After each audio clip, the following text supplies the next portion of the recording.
Hello friends, this video on management of natural resources part 3 is brought to you by examfear.com. No more fear from exam. So now let us look at the management of each of the natural resources separately. So let us start with forests and wildlife management. As I said, forests and wildlife are very important natural resource these days. Not only these days, since very beginning, forests have been a very useful natural resource. How? Because forest is a biodiversity spot. What do I mean by biodiversity? Biodiversity means you have what does the term diversity means? Diversity means you have different kinds of people. These days you would have often heard that unity in diversity, or diversity is a very common term these days. Diversity means different types of people belonging to different culture, different places, with different thoughts, so different people living together. So when you think of a forest, in forest you have so many different kinds of living organisms. You have different kinds of animals, you have different kinds of insects, you have different kinds of birds, different kinds of plants, right? So many different kinds of living organisms in the same area. So that is why it is known as a biodiversity spot. You have so many variety of living organisms in one area. So that is why forest is a very precious natural resource, because you have so many different types of living organisms in one area. Loss of diversity may lead to loss of ecological stability. Now what will happen? Why do we need to manage forests and wildlife? Managing forests and wildlife means that protecting the forests and wildlife. Protecting the forests from being cut down to an unlimited extent. Again, protecting the wildlife from being killed so that they become to an extent that they become extinct. Because there have been many such animals which have become extinct or which are on the verge of extinction, right? That is only because of too much of killing of those animals. Similarly, too much of cutting down of trees will bring an end to the existence of forests. So we have to prevent that, and that is what is known as forests and wildlife management. Now what will happen if forests and wildlife are not managed? Biodiversity will be lost, right? And loss of biodiversity will lead to loss of ecological stability. So what do we mean by ecological stability? Ecological stability means that in this entire world, every living organism is dependent on one another, right? For example, you have certain kinds of people who survives by eating plants or plant products, right? Whom we normally call as herbivores, or we in human terms we call them as vegetarian. So people who are dependent on plants. Again, there will be certain kind of animals which are dependent on another animals. For example, snakes will eat lizards. Similarly, cats, they will feed on mouse. Similarly, dogs will feed on cats. So if you think it this way, cat is dependent on the mouse, the population of the mouse. So now if all mice are extinct, what will happen? Cats will not have something to feed upon. Similarly, if all cats become extinct, dogs will not have anything to feed upon. So that means every living organism is dependent on other living organisms. So if there is a loss of diversity, that means if some of the species are getting extinct, it will cause an instability in the entire ecology, because everybody else will also get impacted, right? So this will cause a disbalance in the ecology. So that is why we should save forests as well as wildlife in order to maintain the ecological stability. Let us now talk about the stakeholders for the forests. So what do I mean by stakeholders for forests? Stakeholders are nothing but the people who are related to forests. Related in the sense, there are some people who are benefited from the forests. People who are benefited from the forests, or people who wants to benefit the forests. So such people are categorized under stakeholders of forests. So let us look at who are these stakeholders.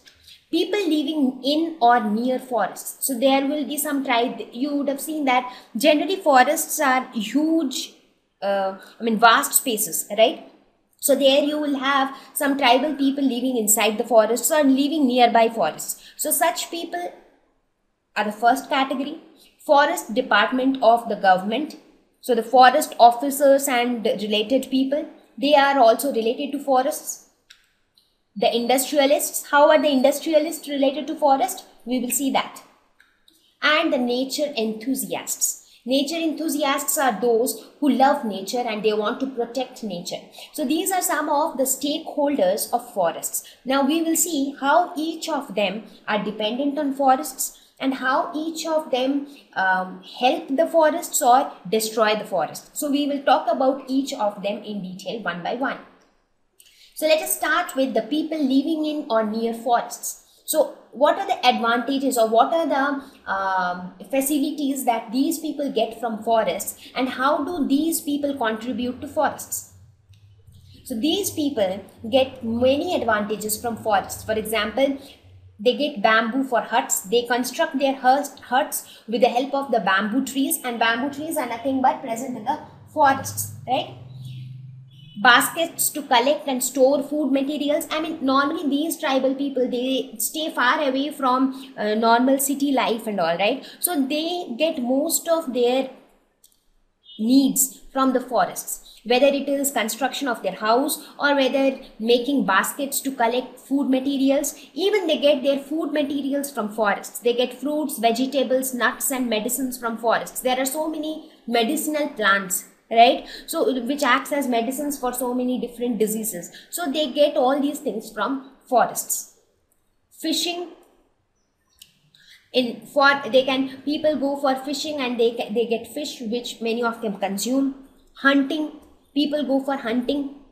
So but these, at the same time, this hunting, fishing, all these things are actually killing living organisms. So when these things start happening to an unlimited extent, I mean, if this happens within a limit, then the ecological stability is maintained. But if it starts happening beyond the limit, that means if people start cutting trees for their self-interest, if they start cutting too much of trees, so that will again cause a problem. If they start hunting too many animals, that will again cause extinction of that animal, right? So everything within a limit is fine. So these are some of the things how these people get benefited from the forests. But at the same time, these people can harm forests if they extract too many things from forests. Next is the forest department of the government. So what do these departments do? Vast areas of forests are converted into monocultures of pine, teak, eucalyptus. So what happened? That means, let us suppose, I mean, sometimes what does the government do? They think that some of the, I mean, they have converted vast area. I mean, generally wherever you have forests, you have different types of plants, different types of trees and different types of animals and living organisms. Now, sometimes the government says that let us convert this forests into vast areas of monoculture of pine, teak, eucalyptus. That means you will only have pine trees or you will only have eucalyptus trees. So what are the disadvantages in that case?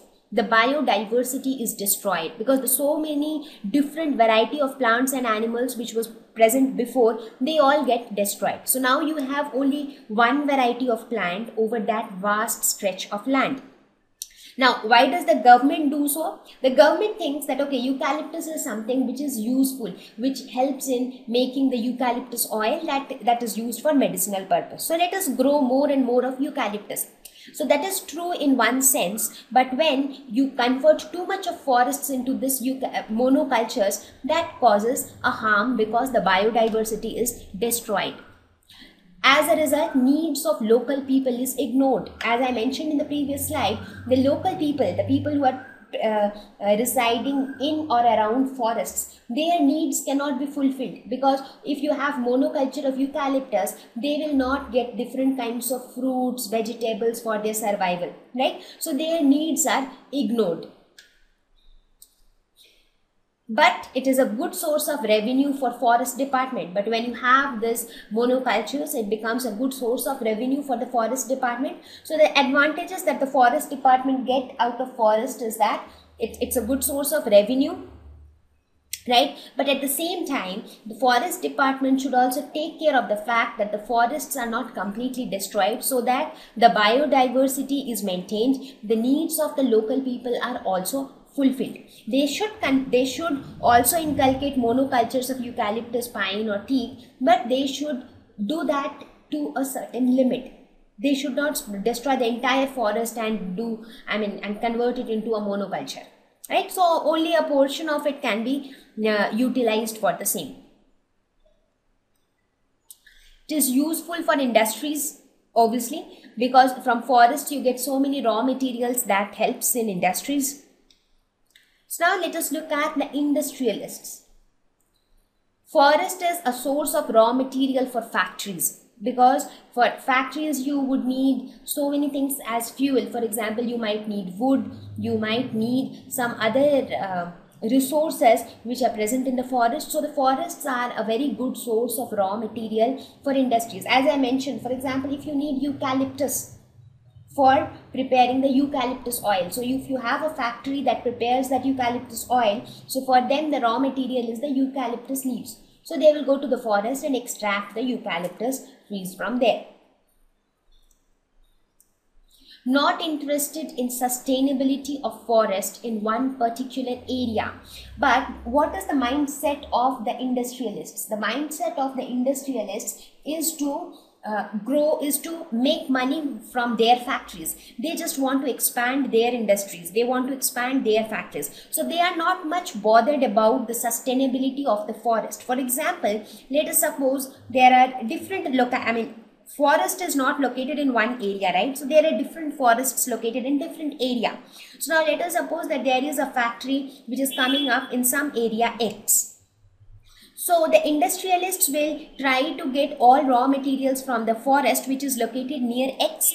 That means in the X locality, all the forests are completely utilized, and the industrialists are not at all bothered that the forests in that locality X will be completely destroyed, is getting completely destroyed. They do not want to sustain, they are not interested in sustaining the forest of that particular area X. Once the entire once the entire area of X is deprived of forest, what will that industrialist do? He will start getting raw materials from some forest in some other area, say Y.